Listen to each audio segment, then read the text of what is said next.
안녕하세요. 저희 칭찬 과목 오늘 벌써 9회차예요. 언제 벌써 9회가 되었다? 오늘 저희가 어떤 팀을 할지 또 생각을 하다가 윤경 작가님에게도 또 소중한 팀이고 맞습니다. 네, 저희 기자 시작부터 좀 비스무리하게 같이 온 팀이 하나 있어요. 바로 NCT 127입니다.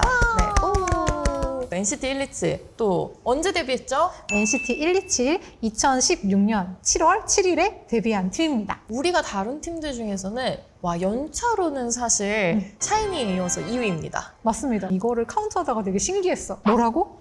벌써 10년이라고? 올해 10주년 기념 맞습니다. 팝업도 또 열렸었잖아요, NCT가. 근데 사실 127이 있기 전에 뭐가 있었죠? 7감. 질감이 있었다. 네, 7번째 감각이 있었습니다. 제목에서부터 너무 네. 한 대 맞은 것 같은 제목이었어. 보통 나는- 식스센스까지 하잖아요. 그쵸, 근데 그쵸. 여기서 7번째 감각이 나와버렸다? 음. 너무나 신선했고, 이 팀이 새로운 음악을 하겠다는 의지가 너무나 돋보였다. 일단 시스템 자체가 못 본 시스템이었잖아요. 맞아요. 되게 많은 것을 기대하게 했던 제목 그리고 포맷이었던 것 같습니다. 그쵸. 127의 멤버들 중에서 이 7감즈 멤버가 이제 태용 씨, 도영 씨, 재현 씨, 그리고 이전의 멤버였던 마크 씨까지 해서 넷이나 있었어요. 네, 127이 NCT의 좀 근본이다. 근본이다. 라고 이야기하는 팬분들이 많은 것도 그래서라고 생각해요. 팬분들이 이분들을 단군즈라고 부르더라고요. 단군지. 네.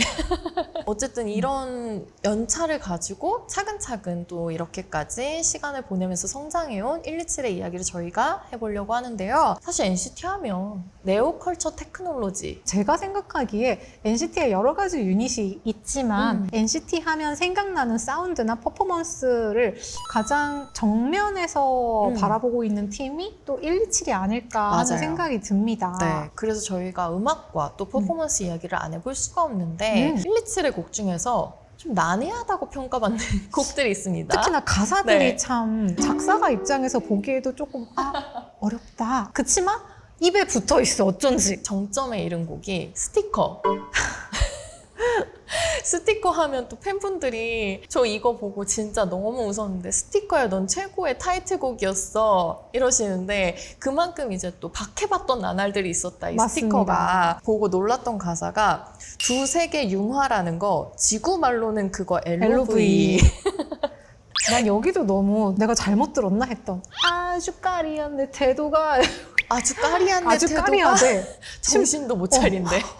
심지어 나 까리하다는 단어를 너무 오랜만에 들었는데 저 그거를 127 노래에서 들은 거야. 너무 정말. 신기했다. 당황스럽고 난해하고 심지어 우리나라 톱티어 작사가조차 당황을 했다. 이게 네. 내가 들은 게 맞나 하고 확인했다. 재밌는 곡 하나 또 있는데 네. 무한저가에 되게 유명한 밈이 또 하나 있죠. 그쵸. 자유로운 우리를 봐 자유로워. 자유로우신 거지. 그냥.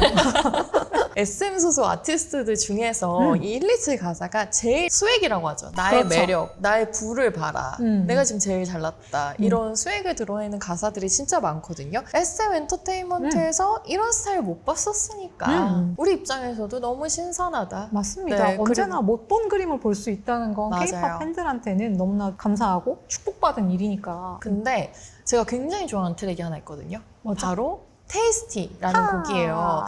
이게 바로 제가 했습니다. 네, 그렇습니다. 윤경 작가님하고 제가 친해지기 전부터 저는 이 노래를 좋아했어요. 와보려고 하는 말 아니고요. 네. 진짜 실제로 이 테이스티가 여태까지 이제 127이 그런 스웩 같은 거를 이제 많이 드러냈었는데 이거는 굉장히 농염한 매력을 또 보여줬잖아요. 그쵸? 콘서트 가서 이 무대 봤을 때 다른 무대들하고는 어쨌든 준비된 세트 자체가 다르다 보니까 좀 집중해서 봤었고 이거 사실 작업기가 좀 궁금했거든요. 요 테이스티라는 곡의 제목의 부제가 맥이라는 맞아요. 설화 속의 동물이에요. 나쁜 꿈을 잡아먹는 그런 존재인데요. 요즘은 또 그렇게 컨셉추얼한 스토리텔링이나 라인을 그리 많이 선호하시지는 않거든요. 네. 아무래도 좀 가벼운 음악 그리고 이지 리스닝 한 쪽으로 음악이 가고 있기 때문에 저는 너무 좋아하지만 활용해 볼 수 있는 곡들이 잘 만나기가 어려운데 테이스티가 데모를 딱 받았을 때 이게 맥이 붙으면 너무 잘 어울릴 것 같은 거야. 내가 제일 잘하는 것을 한번 해보자 라는 생각을 하게 된 것이죠. NCT하고 꿈하고를 또 빼놓을 수가 없는 또 되게 타이트하게 잘 붙어있는 두 세계관인데 네. 이 꿈 속에서 나쁜 꿈을 먹어 치워주는 그런 어쩌면 인의 존재라고 할 수 있는 아시죠? 인의 존재는 일단 잘생겨야 됩니다. 맞아요. 그런데 NCT 127 멤버분들 네. 잘생기지 않았겠습니까? 맥의 역할을 너무나 매력적으로 수행해 주시기에 정말 조금도 손색이 없을 것 같은 거예요. 그래서 내 나쁜 꿈을 오빠들이 내 꿈에 찾아와서 먹어준다. 그런 스토리텔링을 하기에 너무나 적절한 분들이라는 생각이 들었고 그래서 이렇게 가사를 써보았는데 또 여기서 나를 또 미치게 만들었던 여자를 미치게 만들었던 정재현님의 랩 깜짝 놀랐습니다. 진짜. 저는 이 곡을 좋아하는 이유 중에 하나가 멤버들의 들어보지 못했던 목소리를 네. 들을 수 있어서 좀 좋아하거든요. 그래서 대표적으로 이제 뭐 도영 씨나 재현 씨 같은 분들의 랩 톤. 찡랩 같은 읊조리는 듯한 사운드를 너무나 새롭게 또 소화를 해주셨거든요. 특히 도영 씨 같은 경우에는 이게 누구지라고 생각을 했다가 비로소 이제 파트 분배를 보고 나서야 이제 알게 됐는데 와 이런 곡이 사실 기능을 하는 게 그렇게 멤버들의 새로운 모습들을 보여주면서 팬들로 하여금 누구야 그렇죠. 술렁술렁하게 만드는 것. 바로 테이스티가 그런 기능을 했다고 생각을 합니다. 그리고 저는 127의 좋아하는 곡들 순위가 나름 좀 정해져 있거든요. 1위가 저는 소방차. 부동의 1위예요. 무슨 곡이 나와도 이 소방차를 이기지를 못해요. 공연장에서도 소방차 체리밤 나오기 시작하면 그냥 체조 뚜껑이 날아가. 맞아요. 그래서 2위가 체리밤이에요. 너무 인정? 인정. 약간 좀 근본이지 않아요? 네, 맞아요. 근래에 나왔던 곡들도 너무 멋있는데 뭔가 딱 그 소방차 체리밤만이 가지고 있는 감성이 있다. 맞아요. 되게 유명한 스타일링들도 있잖아요. 맞아요. 네, 그땐 좀 난해하다고 팬분들의 눈초리를 좀 받았던 적이 있지만 네. 그럼에도 불구하고 아직도 그 시절을 좀 그리워하는 팬분들이 있다. 약간 그게 또 127의 맛 아닌가요? 그러니까 그게 근본이라는 거야. 그쵸, 그쵸. 그쵸. 3위가 테이스티. 오, 네. 되게 높잖아. 그쵸? 진짜로 높아요. 저는 네. 이 곡을 되게 좋아해요. 4위가 영웅, 그리고 5위가 베이비 돈 라이크 잇인데 이 베이비 돈 라이크 잇이요. 127의 가장 어른스러운 모습을 담고 있는 곡이라고 또 생각을 해요. 그리고 네. 굉장히 섹슈얼한 텐션 같은 게 강조된 곡이기도 한데 제가 재밌었던 게 뭐냐면 다른 그룹들이 인터뷰를 가잖아요. 그러면은 그 그룹들이 자기 플레이리스트를 틀어놓는 경우들이 있거든요. 네네. 자기가 이제 분장 받을 때 거기서 베이비 돈 라이크 잇을 좀 많이 들었어요. 오. 네. 다른 아티스트 분들이 들으시기에도 너무 그거 멋진 좋았던 곡이었던 거죠. 것이지. 네. 이 곡의 특유의 이 섹슈얼한 분위기를 되게 좋아하는 분들이 많구나라는 생각을 했었습니다. 아무래도 타 유닛과 차별화되는 지점이 좀 더 어른 남자 같은 모습이잖아요. 그런 연장선상에서 이렇게 조금 더 성숙한 무드의 곡들 127이 소화해 주실 때 저는 참 감사하다. 지금은 심지어 위시까지 등장을 해서 네. 평균 나이가 좀 어려진 느낌이기도 하잖아요. 그쵸. 근데 그 위에 굳건히 127이 자리하고 있으면서 이 NCT의 중심을 너무나 잘 잡아주고 있다. 그리고 팬분들이요 되게 좋아하는 조합이 있었습니다. 이 음악의 조합이라고 해야 될 것 같은데 영질팩비라고 들어보셨어요? 이게 뭐지? 라고 생각을 했는데 네. 듣자마자 근데 이해해버렸어. 영웅, 질주, 그리고 팩트체크, 삐그덕으로 이어지는 네. 이 퍼포먼스 라인을 콘서트에서 팬분들이 굉장히 또 기다리고 계시더라고요. 맞아요. 연상기억법처럼 이제 영웅이 나왔으면 그 다음에 질주가 나와야 돼. 그렇지, 그렇지. 심장이 이미 반응을 할 준비를 하고 있단 맞아, 말이지. 맞아. 이런 바이브가 또 콘서트에서 이렇게 흥을 돋구는 맞아요. 또 그런 모습이 저는 너무 좋은 것 같아요. 그 콘서트에 어울리는 트랙들이 있잖아요. 그쵸, 그쵸. 보고 즐길 수 있는 트랙도 너무 중요하지만 뚜껑 날려버릴 정도로 신나게 이제 즐길 수 있는 트랙들이 꼭 필요한데 맞아요. 바로 이 삐그덕이 나오면서 이 영질팩비의 공식이 완성된 게 127의 또 한 끝을 만들어줬다라는 생각이 좀 드네요. 근데 영질팩비 중에서도 제가 유독 이제 들으면서 약간 흥분하는 곡이 하나 있는데 네. 그게 바로 팩트체크거든요. 비트가 미치지 않았어? 네, 단순히 이제 신나다의 단계를 넘어서서 127 멤버들이 라이브를 굉장히 잘하잖아요. 그쵸. 네, 그 라이브를 잘하는 능력이 정말 극대화된 게 이 팩트체크라고 생각을 하거든요. 네. 저는 도영 씨의 고음이 나올 때 짜릿합니다. 기다리고 있어. 네, 너무 재밌는 게 팬분들이 그 고음을 따라 하시더라고요. 그걸? 엔터테인먼트적인 콘텐츠가 되었어. 아 진짜? 네. 아무래도 요즘 공연 문화가 코로나를 기점으로 조금 달라져서 촬영도 좀 많이 하시고 예쁜 모습을 담아가시는 것도 많이 좋아하시는데 영질 팩비 B 라인은 이건 폰을 내릴 수밖에 없는 라인이잖아요. 맞아요. 저는 이런 트랙들이 약간 공연의 본질에 좀 닿아 있지 않나라는 네. 생각이 들어요. 그래서 저희가 과목을 하나 준비해봤는데 이분들을 위해서 특별한 과목의 이름 뭐가 있을까 생각을 하다가 역시 근본은 영질팩비다라는 맞습니다. 결론에 이르렀습니다. 영질팩비 과목에 좀 가둬보겠다. 계속 즐길 수 있는 음악들을 많이 내달라는 의미니까요. 영원히 가둬보도록 하겠습니다. 라고 생각하지 마십시오. NCT 127하면 멤버분들 하나하나를 또 도와보지 않을 수 없다. 오늘 시간이 좀 부족하지 않을까 싶습니다. 근데 제가 127 멤버들의 개인 활동들을 이제 정리하면서 쭉 느낀 건데 멤버 개개인마다 성격도 다르고 구성하고 있는 모든 요소들이 다른데 하나에 관통하는 키워드를 발견했습니다. 뭐죠? 바로 낭만이라는 키워드였어요. 왜게요? 왜죠? 물어봐 주기를 기다렸어. 사실 제가 이제 굉장히 애정을 갖고 있는 멤버 중에 한 명이 이제 도영 씨인데 도영 씨가 발표했던 솔로 앨범 있잖아요. 청춘의 포만. 그래서 너무 좋은 앨범이었어. 맞아요. 제목부터 저는 되게 그 당시에도 낭만이 있다고 생각을 했었는데 이 앨범 들여다보면요. 본인이 밴드 사운드에 대한 낭만이 있어요. 그래서 그 사운드들을 되게 적극적으로 활용을 해서 청춘의 청아한 느낌을 내고 싶어하는 욕망이 되게 드러나 있고 그러면서 청춘의 낭만까지도 거기에 담아져 있다라고 저는 봤거든요. 근데 사실 제일 중요한 거는 이 도영 씨가 계속 자신의 솔로 앨범을 내면서 강조하고 있는 키워드가 하나가 있는데 꿈이더라고요. 그 꿈이라는 키워드 하나가 도영 씨가 본인을 응원해주는 사람들에 대한 이제 그들의 꿈을 응원하는 키워드로 승화가 돼요. 저는 사실 더 이상은 이제 내가 꿈꿀 수 있는 게 있나라는 생각을 좀 했었거든요. 근데 이제 그 상황에서 도영 씨 앨범을 딱 들었는데 꿈꾸는 모든 사람들을 응원하겠대.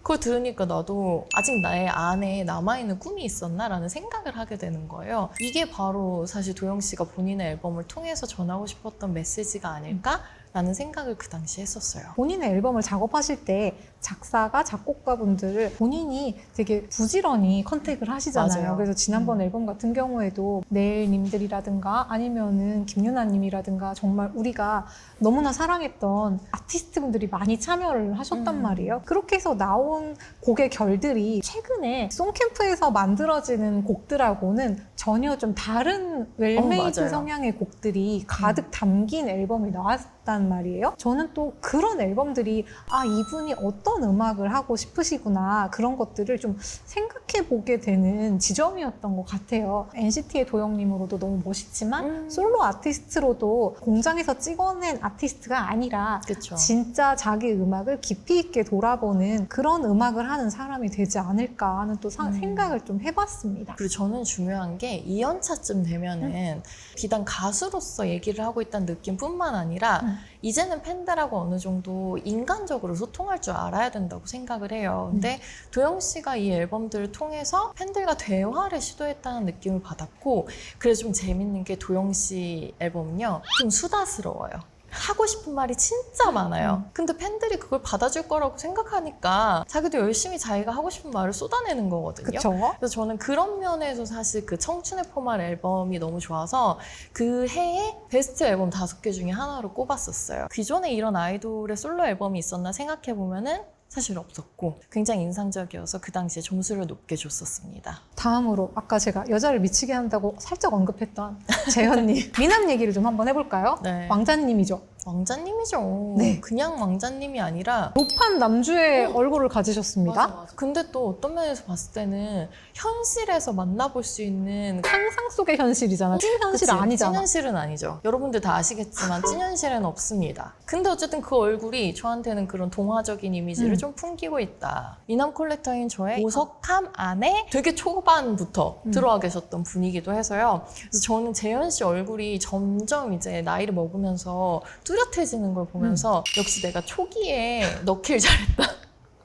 라는 생각을 네. 했답니다. 재현 씨의 그 얼굴 생김새하고 이 R&B라는 음악 스타일이 너무 잘 맞아떨어진다고 맞아요. 생각을 하거든요. 제이라는 솔로 앨범 처음에 나왔을 때도 와 진짜 자기 같은 거 한다라는 생각을 했었고 해찬님도 R&B를 하시잖아요. 맞아요. 근데 두 분의 R&B가 전혀 색깔이 다른 것도 저는 재미있는 지점이라고 생각하거든요. 해찬 혜찬 씨의 R&B 같은 경우는 조금 더 댄서블한 트랙들. 춤을 워낙에 잘 추는 분이다 보니까 자신의 그 라인을 보여줄 수 있는, 춤선을 보여줄 수 있는 그런 그루비한 곡들을 많이 선택했다고 생각이 들었어요. 자기를 잘 보여줄 수 있는 걸 좀 뚝심 있게 물고 나간다는 생각이 좀 들었거든요. 거기서 오는 낭만이 좀 있지 않나. 혜찬님이 보여주실 다음 음반이 또 조금 기대가 되기는 합니다. 맞아요. 아예 톤을 바꿔서 나오셔도 너무 재밌을 것 같고 하시던 것을 아까 말씀하신 것처럼 뚝심 있게 더 이렇게 밀어서 진짜 완전 정통 찐 R&B 발라드 최종 바이 최종 바이 최종 이렇게 보여줘도 너무 멋있을 것 같은 거예요. 그것도 일단 좀- 목소리가 서사니까. 맞아요. 워낙에 음색 자체가 좀 독특해서 사실 케이팝 씬에서도 이렇게 노래 그냥 틀어놨을 때 길거리 지나가다가 들었을 때 이거 누구 목소리다 할 수 있는 목소리들이 생각보다 많지는 않거든요. 맞아요. 근데 그 중에 한 명이 이제 혜찬 씨죠. 혜찬님. 길 걸어가다가 혜찬 씨 목소리 나오면 NCT 노래다. 그렇지. 한편으로는 혜찬 씨가 성격이 되게 장난스럽잖아요. 곡에서도 그런 게 좀 느껴진 게 자기가 아이처럼 되게 내가 멋있을 수 있는 방향성을 고민을 한 게 느껴지는 거예요. 귀여워. 그런 지점이 좀 귀엽게도 느껴져서 앨범 자체는 무게감이 있지만 오히려 그걸 찾아나가는 이해찬이라는 사람의 방향성 자체는 좀 귀엽다라는 생각을 했습니다. 유타 씨 같은 경우에는 본인이 하고 싶었던 음악색이 역시나 너무 뚜렷해요. NCT에서 본인이 보여주고 싶었던 것 그리고 보여주지 못했던 것 사이에서의 균형을 맞춰가고 계신 것 같기도 한 앨범이었거든요. 비주얼적으로도 NCT에서 여기까지는 소화할 수 없었겠구나 싶은 그런 면들을 많이 보여줬었고 깜짝 놀라서 처음에 유타님 아닌 줄 알았어요. 그쵸. 처음에는 일부 팬분들은 적응이 안 된다고 터치를 부르던 너무나 사랑스럽던 미소년이 아니라 완전히 일본의 비주얼 록스타 같은 느낌으로 이제 나오셔가지고 그 부분에서 좀 인상 깊었다는 분들도 많았었고 꿈을 꾸는 사람의 낭만이 있다라고 얘기를 하고 싶어요. 일본에서 사실 넘어와서 연습생 시작하고 10년 동안 계속 가수 활동을 한국에서 하면서 하고 싶었던 게 얼마나 많았겠어요. 근데 그거를 하나하나씩 꿈의 조각으로 모아가면서 결국에는 이제 자신의 앨범으로 탄생시켰다. 이게 저는 좀 멋진 부분이라고 생각합니다. 이렇게 얘기하다 보니까 또 꿈이란 키워드가 진짜 중요하네요. 그러네요. 저마다의 낭만을 가지고 있는 만큼 또 본인들의 꿈의 색채감도 다 다른 것 같아요. 그렇죠. 그래서 태용 씨 음악 같은 경우에도 또 다른 분들하고 완전히 다른 좀 미래지향적이라고 해야 되나? 어쨌든 좀 독특한 사운드들을 좀 갖고 있고요. 새로웠던 지점 중에서 어떤 멤버분의 앨범이 가장 새로웠냐고 묻는다면 저는 단연 태용님 앨범인 것 같아요. 이게 너무 좋은 부분인 게 NCT 멤버들이 냈던 음악들이 다 스타일들이 다르다 보니까 취향에 따라서 충분히 선택해서 들을 수 있는 음악들이 많아요. 맞아요. 그래서 선택지가 너무 다양하죠. 그렇죠. 조금 더 밝고 건강한 스타일의 음악을 찾고 싶다면 도영 씨 걸 선택하면 되고 조금 더 묵직한 R&B의 색깔을 선택하고 싶으면 또 재현 씨한테 갈 수도 있고 그보다는 좀 댄서블한 트랙으로 가고 싶다? 그럼 혜찬 씨 걸로 가면 됩니다. 근데 여기에 정말 자기한테 기깔나게 맞는 걸 하나 들고 나왔다 하는 멤버가 있었어요. 누구죠? 정우 씨요. 바로 그리고 그 정우 씨의 곡을 이분이 하셨습니다. 네, 맞습니다. 슈가 제가 썼습니다. 근데 되게 아쉬웠던 게 왜 이걸 이제서야 주시는 것이지? 맞아요. 정우님의 보컬이 너무 곱고 예쁘잖아요. 네. 그래서 그 목소리가 정말 어떤 트랙에서든지 참, 정말 예쁘다라고 생각을 했던 적이 참 많았었는데, 슈가를 부르실 때 보니까 보컬을 너무 다양하게 쓰시는 거야. 유리병 안에 담겨있는 여러 가지 맛과 모양을 가진 반짝반짝하는 캔디를 그 가사 안에 좀 녹여놨는데, 캔디가 정우님의 보컬인 거야. 이런 맛 저런 맛, 이런 촉감 요런 촉감, 뭐 타닥타닥 튀는 것도 있고 그냥 스르륵 솜사탕처럼 녹아버리는 것도 있고 한 곡 안에서 보컬을 너무 다양하게 쓰셨더라고요. 그래서 저는 왜 이제서야 나왔을까? 맞아. 그것도 심지어 싱글로 정우님 빨리 돌아오셔서 미니라도 그분의 목소리가 그리고 그분이 하고 싶은 그런 이야기들이 더 맛깔나게 담겨있는 더 많은 트랙을 보고 싶다 하는 생각이 들었어요. 근데 저는 메인 보컬이 아닌 멤버들이 성대를 갈아 끼울 때 뭐 내 일도 아닌데 좀 자랑스러워요. 그만큼 잘했다는 거잖아. 짬에서 나오는 바이브가 어쩔 수 없는 것이야. 그쵸, 그쵸. 메인 보컬들이야 뭐 워낙 그런 능력들이 있으니까 그 자리에 발탁이 된 사람들인데 서브 보컬이라던가 랩을 하던 사람이라던가 이런 사람이 보컬에 도전했을 때 또 자기의 색깔을 내기 시작한다는 거는 이 팀 자체가 성장할 수 있는 또 하나의 발판이 마련됐다는 소리이기 때문에 이제야 정훈 씨의 목소리를 듣게 됐지만 또 이걸로 인해서 127이 한 발 더 성장할 수 있지 않을까 그런 생각을 합니다. 그리고요, 저는 이 팀에 가장 예능캐로 꼽는 분이 하나 있어요. 난 이분이 예능캐였다는 게 너무 신기했어. 저도 몰랐어요. 자니 씨가 요새는 얘기하다 보면 한 명씩 이게 나오더라? 쌉티형 인간들이 나오는데 자니 씨가 또 쌉티형 사람이더라고요. 그냥 보고 있으면 마음이 편하네. 사실관계를 명확하게 얘기해주는 사람, 돌려 말하지 않는 사람, 이런 사람들이 또 주는 안정감이 분명히 있습니다. 그래서 자니 씨 같은 경우에는 예능적으로 본인이 할 수 있는 역할들을 너무 잘해주고 있다. 맞습니다. 네, 그래서 127이라는 팀에 좀 활기를 불어넣는 사람이 있다면 역시 자니 씨가 아닐까. 팀에서 형 라인이잖아요. 맞아요. 근데 이런 형 라인에서 T 사람이 있다는 것은 정말 좀 중요한 포인트라고 저도 생각하거든요. 이 팀이 감정에 휩쓸리지 않도록 맞아. 잡아주는 형이 있다는 거야. 너무 좋은 것 같아요. 진짜 중요한 부분이고, 또 제가 윤경 작가님의 그런 면을 또 사랑하는 사람으로서 자니 씨의 또 그런 면을 좋아하지 않을 수 없다. 하츠 투 하츠를 얘기할 때 낭만이란 단어를 한번 썼었거든요. 근데 그때는 소녀의 낭만. 근데 127 같은 경우에는 이제는 연차가 많이 쌓인 사람들이 자기의 길을 하나하나씩 잘 찾아나가는 걸 봤을 때 어른의 낭만? 그렇죠. 바로 그 지점에서 저희는 이번에 과감하게 낭만 감옥에 좀 가둬보도록 하겠습니다. 가둬주세요. 네, 127 멤버들 낭만 감옥에 가둬볼게요.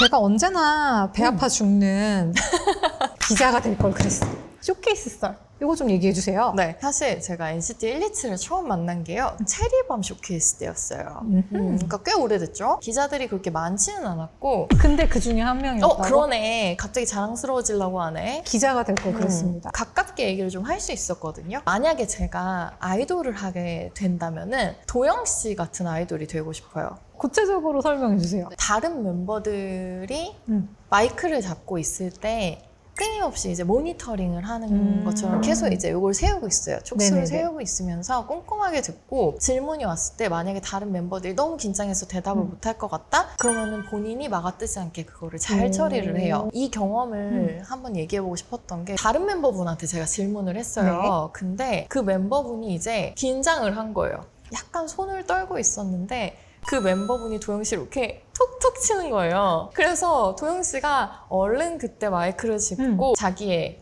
얘기를 펼쳐놓는데, 저는 그 모습을 보면서 야, 이 팀에 도영이 있어서 다행이다. 자기가 얘기를 해야 될 순간을 놓치지 않는 거, 이거 진짜 중요하거든요. 영리하다고 또 생각이 되는 게, 체리밤 때면은 진짜 어렸을 때잖아요. 맞아요. 무대 경험이 그리 많지도 않았을 때야. 내가 할 말을 내가 혼자서 온전히 커버하기도 쉽지 않은 연차란 말이에요. 맞아요. 근데 이 시기에 이거를 넓게 보고 있었다는 거잖아. 그러니까 내가 할 말은 응당 준비되어 있고 언제든지 내가 필요한 시점이 오면은 바로 나서줄 수 있을 만큼 이거를 넓고 크게 보고 있었다는 거잖아. 어찌 보면 타고나는 영역 같다고도 생각이 돼요. 사실은 되게 센스 같은 거기도 하고요. 저는 좀 마음이 넓다는 걸로도 해석을 하기는 해요. 왜냐하면은 그걸 대답을 다 할 수 있으려면은 멤버들의 상황을 다 파악을 하고 있어야 되잖아요. 그쵸. 그런 면들을 봤을 때 내가 아이돌이면 어쨌든 도영 같은 사람이 되고 싶다. 그때 봤던 기억이 너무 좋게 남아 있어서, 그래서 제가 이 팀에 애정을 좀 갖게 된 거 아닌가 싶기도 해요. 그리고 나온 솔로 앨범까지도 전혀 나의 기대를 저버리지 않는 앨범이 나왔고, 그게 다 그 시절에도 그렇게 열심히 하던 사람이기 때문에 본인 앨범이 나왔을 때 또 본인이 돋보일 수 있는 기회를 놓치지 않았다. 약간 성장의 맛. 이거잖아. 그러니까 도대체 이 클을 윤경 작가님이 이 프로그램을 하면서 몇 번을 하시는지 모르겠지만 도영 씨가 거기에 적합한 사람인 건 맞죠? 너무 적합하죠. 네. 성장캐? 이렇게 되는 거야. 맞아. 근데 어쨌든 도영 씨, 이 사람 잘 될 거다라고 미리부터 확신했다. 나 보는 눈에 칭찬 좀 해줘. 칭찬합니다.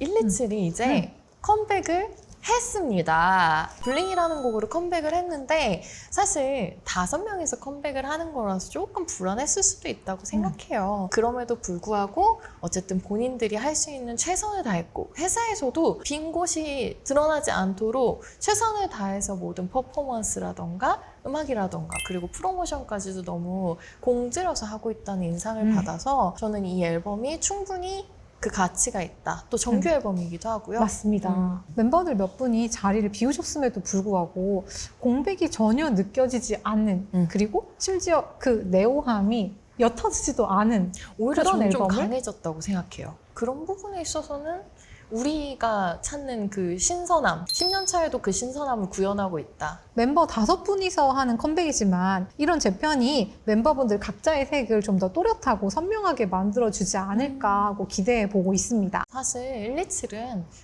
멤버가 비면 비는 대로 그 자리를 잘 채워왔던 팀이기도 해요. 맞습니다. 거기에서 어떤 위기감을 느낄 필요는 전혀 없다고 생각하고 그리고 아까 말했듯이 개인 활동들로 자신들의 영역을 그만큼 이제 확보해 나가고 있는 사람들이 팀으로 합쳤을 때 더 성장한 사람들이 와서 팀을 읽어내는 거기 때문에 걱정할 필요가 없다. 맞습니다. 앞으로 127. 더 잘 될 것만 남았다. 오늘 만나본 또 NCT 127은요. 연차 오래됐다고 기대할 게 없다는 게 아니다. 좀 더 깊은 맛을 기대하게 한다. 항상 뭔가 우러나고 그런 시간만큼 또 좋은 작품들이 우리를 기다리고 있을 거라고 생각하면 저는 그 자체로 NCT 127 그리고 NCT의 미래가 저절로 이제 반짝거리는 게 좀 보이는 것 같아요. 10주년입니다. 10주년 앨범 얼마나 또 아름답고 귀할까? 다가올 공연 얼마나 화려할까? 저는 벌써부터 너무 가슴이 두근거립니다. 공연 이야기를 할 수 있다면 또 한번 가지고 와보죠. 너무 좋습니다. 네, 큰 기대.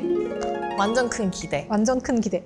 저희가 10년 동안 봐왔으니까 이거 다 가지고 가셔가지고 앞으로 더 좋은 작품 많이 내주십시오. 곱하기 10배로 기다리겠습니다.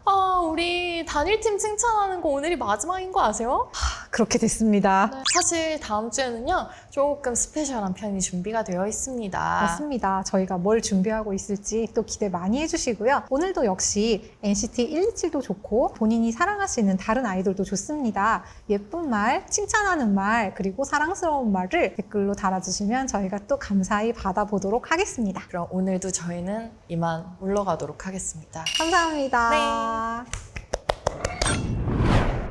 릴스와 쇼츠 길어봐야 이제 한 30초 이 개념을 아주 정확하게 체화한 멤버가 바로 30초를 가장 가치 있게 쓰는 남자. 삼가남. 오. 어때? 쇼츠는요 사실 대충 30초 안에 춤추고 애교 부리고 이게 끝이 아니란 말이죠. 근데 이 모든 것들이 모여서 릴스 모음을 구성하는 게 기니쇼라는 걸 봤어요. 기니가 쇼를 기니픽을. 하겠다는 그러니까. 거잖아.